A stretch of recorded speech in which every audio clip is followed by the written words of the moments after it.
படைத்தவருக்கே பாரினில் இடமில்லை. குடிசை வீட்டில் கூட குடிலுக்கு இடம் உண்டு. கோபுர வீடுகளில் தொங்க ஸ்டாருக்கு இடம் உண்டு. நாம் விரும்புகிறவர்களுக்கு, ஏன் விரும்புகிறவைகளுக்கு கூட தட்டாமலே கதவை திறக்க மனமுண்டு. ஆனால் இயேசு தங்க இடம் உண்டா?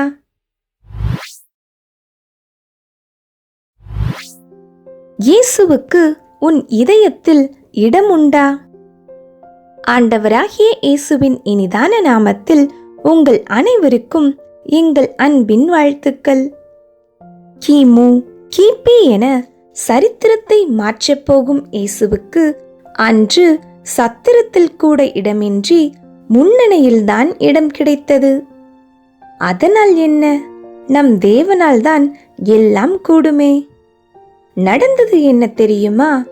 முச்செடியில் ஆண்டவர் வெளிப்பட்ட போது அந்த இடமே பரிசுத்த பூமியாக மாறினது.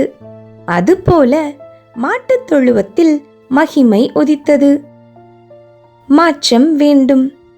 மாற்றம் மண்ணான இந்த பூமிக்கல்ல, இந்த மண்ணில் வாழ்கின்ற மனுக்குலத்திற்கு தேவை. ஆனால் இன்று மனுக்குலம் மாற மறுப்பதால் இயற்கை தன்னை மாற்றிக்கொண்டது. இதனால் ஏற்படும் விளைவு அழிவு. பருவநிலை மாற்றம். அன்று பருவநிலை படைத்தவரின் படைப்பின்படி கோடை காலத்தில் வெயில் இருக்கும், மழை காலத்தில் மழை பெய்யும், குளிர்காலத்தில் குளிர் இருக்கும்.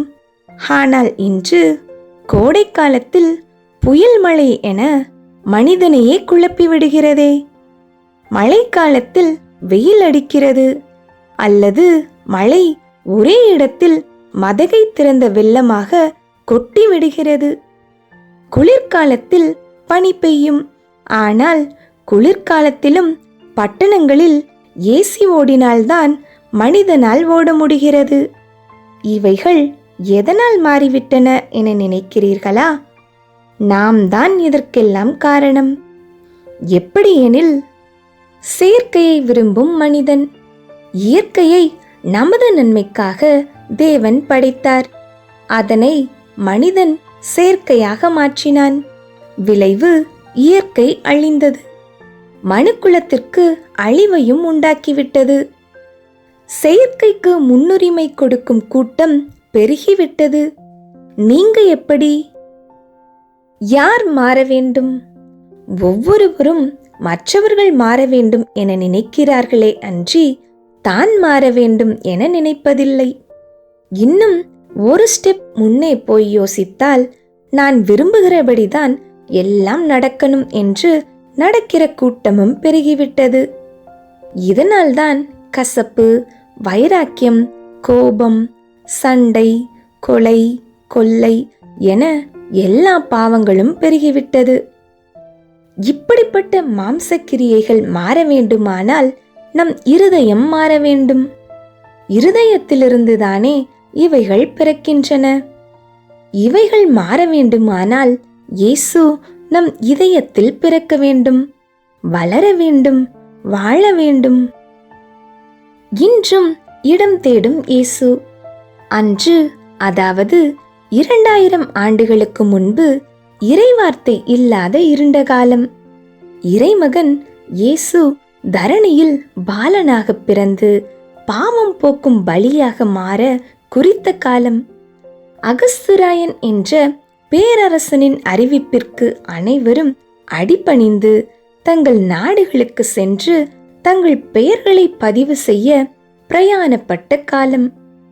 சாதாரண பெண்ணாய், நிறைமாத கர்ப்பிணியாய் மரியாளும் அவள் கணவனான யோசேப்பு என்ற தச்சனோடு கலிலேயாவிலுள்ள நாசரேத்திலிருந்து யூதேயா நாட்டிலுள்ள பெத்லஹேமிற்கு வருகின்றனர்.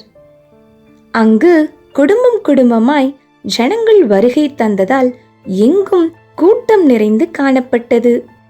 அப்போது மரியாளுக்கு பிரசவ வலி ஏற்பட கணவனாகிய யோசேப்பு என்ன செய்வதென திகைக்க அருகில் இருந்த சத்திரத்தை நாடி இடம் கேட்கின்றனர். சத்திரக்காரனோ இடமில்லை என மறுக்கிறான். பிறக்கப் போவது மனுக்குலத்தை மீட்கப் போகும் இரட்சகர் என்பதை அறியவில்லை. அதை அறிந்திருந்து தனது சத்திரத்தில் அன்று இடம் கொடுத்திருந்தால் சரித்திரத்தில் அந்த சத்திரத்தின் பெயர் இடம் பெற்றிருக்குமே. மனுக்குலத்தை மீட்க வந்த மாணிக்கத்துக்கு இடம் கொடுக்க மறுத்தாலும் மாடடையும் கொட்டிலில் உள்ள மாடுகள் மனங்கோணாமல் மாணிக்கம் பிறக்க இடம் கொடுத்தன. இயேசு பிறப்பின் நிகழ்வில் இதனால் இடமும் பெற்றன. ஆடுகளை மேய்க்கிற மேய்ப்பர்களுக்கு கூட பிறந்த இயேசுவை பார்க்கக்கூடிய பாக்கியம் உண்டானது. ஆனால் அரியணையில் அமர்ந்திருப்போருக்கு இயேசு யார் என்று பார்க்க ஆவல் இல்லாமற் போய்விட்டது. இயேசு பிறக்கும் இடம் அறிந்த வேதபாரகர் ஆசாரியர்களும் இயேசுவுக்கு இடம் கொடுக்கவில்லை. இயேசு வளர்ந்தார், பிதாவை காண்பித்தார். ஆனால் சொந்தங்களோ பகையை காண்பித்தனர். சிலுவையில் கூட தங்க இடமின்றி தொங்கவிட்டனர்.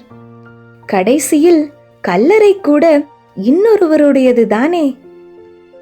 படைத்தவருக்கே பாரினில் இடமில்லை, பாதுகாக்கிறவருக்கு பாளையத்தில் இடமில்லை. குடிசை வீட்டில் கூட குடிலுக்கு இடமுண்டு. கோபுர வீடுகளில் தொங்க ஸ்டாருக்கு இடமுண்டு. புதிய ஆடைகளுக்கு அமர்ந்திட உடல் உண்டு. நாம் விரும்புகிறவர்களுக்கு, ஏன் விரும்புகிறவைகளுக்கு கூட தட்டாமலே கதவை திறக்க மனமுண்டு. ஆனால் இயேசு தங்க இடமுண்டா? மாட மாளிகையில் தங்கும்படி கதவை தட்டி இயேசு நிற்கவில்லை. 800 கோடிகளுக்கு அதிகமாக வாழ்வோரின் இதய கதவை தட்டி நிற்கிறார். இன்றாவது கதவை திறப்பார்களா என்ற ஏக்கத்துடன். இருண்ட மனம் மாற, பேரின்பம் புரண்டு வர இதயத்தில் இன்றே இடம் கொடுங்கள். உள்ளத்தில் கிறிஸ்து பிறப்பார். இல்லத்தில் மகிழ்ச்சி பிறக்கும். பாரினில் சமாதானம் துளிர்க்கும். மனுஷர் மேல் தேவ பிரியம் பெருகும். இந்த கிறிஸ்துமஸ் நாட்களிலாவது ட்ரை பண்ணலாமே.